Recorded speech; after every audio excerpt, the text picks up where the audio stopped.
we were kind of reminiscing about golf. We're talking about how I've been able to play golf a few times this year. I just wanted to, not necessarily even a story, I just wanted to give a quick shout out to a famous course down here. Not really even famous, I would say, but last week I kind of ripped on a historical building, as you know, the White House. So I wanted to give some kudos to a historical golf course. Kind of. I'm pretty sure you called it like overrated trash. Tear it down. I think the quote I used was, similar to Batman Begins, how he rebuilt the Wayne Manor brick by brick, and he's be disassembled brick by brick. I think it's exactly the words. Okay. But basically where I'm at is it's time to scrap this building. I just saw in 2007 it was ranked second on the American Institute of Architects list for America's favorite architecture. There is nothing cool about the architecture. I'm sorry, it's a dud. Anyway, so Rackham Golf Course. So this is a golf course that's in Royal Oak. As you guys know, it's been a kind of recurring segment really on this podcast over the last couple of years is the long waits I've had at courses, the expensive rounds, how basically to play golf anymore, you got to pay $60-$70. That's anywhere you go, whether it's a nice course, whether it's a shitty course. Then I found this almost somewhat of a diamond in the rough. So I'm golfing with some buddies at work this past Thursday, and I didn't know anything. My buddy lived in Royal Oaks. Like, yeah, let's go play here. Rackham, sure, I'll go. I show up at this place. Right when you pull in, there's, old, water fountains with lions on it. This clubhouse looks like it was built in like 1900 with like, ceramic tile roofing and like brick out exterior with these magical patterns all over it. And then I walk in, it's like right as you walk in, there's a historical marker that you read. So the course was basically built in, 1923 is when it was built, opened in 1925. Basically, the people that owned this land were Horace and Mary Rackham.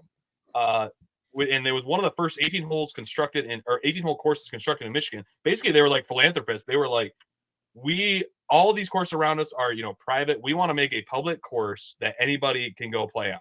Wouldn't you know it, 10 years later, it's one of the first,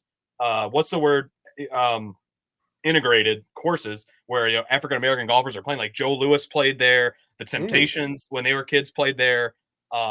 Basically it's like one of the first integrated courses in the country. And as you're going around this course, it's designed by, God damn it, why am I blanking on this effer's name? Famous course architect designed Pinehurst No. 2. Trent Jones. No, what in the hell is this damn guy's name? Dude, I know this guy's name like it's like the most obvious name of all time. I just can't think. I'm going too fast in the pod. Anyway, I just heard his name because that's where the U.S. Open is this year, and it's here in North Carolina. And I just heard his name too. I'll look it up when you guys take it over from me after this. But anyway, so basically this course is this like perfect gem of a course right in the middle of downtown Royal Oak, 10 minutes from downtown Detroit. And it just blew me away. What's the name? Donald Ross. Yes, Donald Ross. Yeah. Legendary course architect. You're going on this course, like link style course, beautiful bunkering all around it. And they keep it cheap on purpose and they keep it public on purpose. There's been a million chances for them to make it a private course. They never have.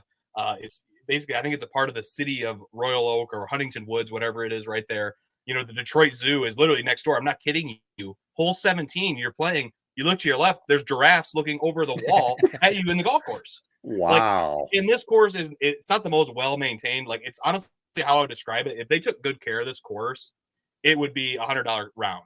And it would be private. Nobody would be able to play it. But that's not what the course is about. So basically, I just want to say in a time since COVID, when basically golf is in the shitter, you can't play anywhere without spending, $70. The courses are flooded. This is a course that I just really appreciated the history of it. And I just was really kind of blown away by it. Even not for the normal reasons you're blown away by a course. It was weird. It was like I was walking, this is stupid. It was like I was walking on Augusta. It's like you almost feel the history kind of in each step. And the clubhouse is something out of a movie. I took a bunch of pictures of it. I just loved it. So I just felt the need to share that course. If you're in the Detroit area, I would definitely recommend at least checking it out one time. I mean, I paid $30 for a round of 18 in a cart. That's unheard of. You pay more in Corona to play basically 9 holes. And the other bonus for you right now, it's like 10, 15 minutes away from where you're living, isn't it? Yeah, exactly.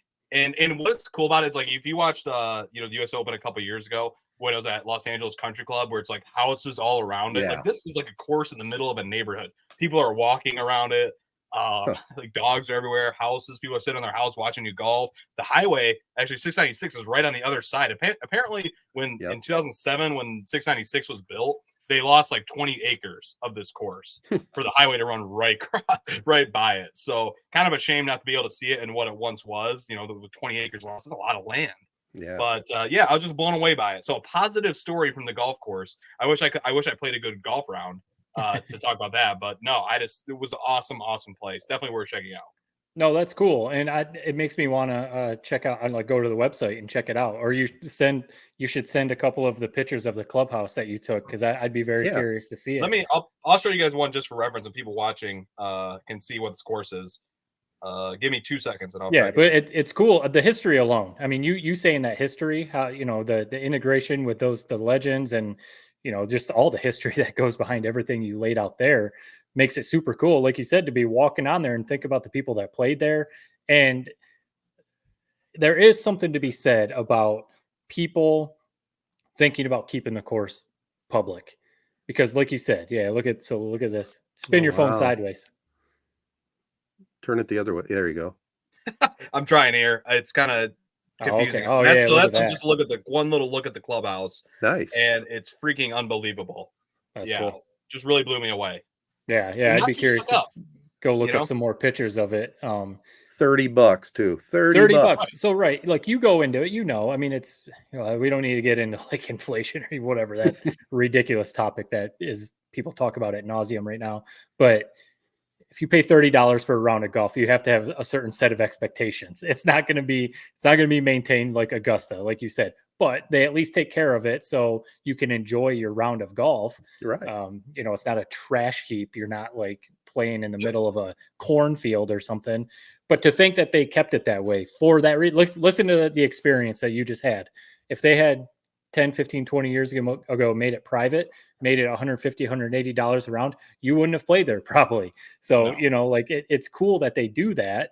And hopefully the big thing is that you always hope is that people take care of it. They're keeping it cheaper for people to be able to go there and play. So don't go there and trash it. Don't go there and, if you miss a putt, use your putter on the green and tear up the green. Don't drive your cart across the green. It's always, so it's cool that the owners did that, kept it public, kept it cheap. So now it's on the patrons to keep it nice so they can keep it that way. So that's a cool story. I'm gonna have to check it out.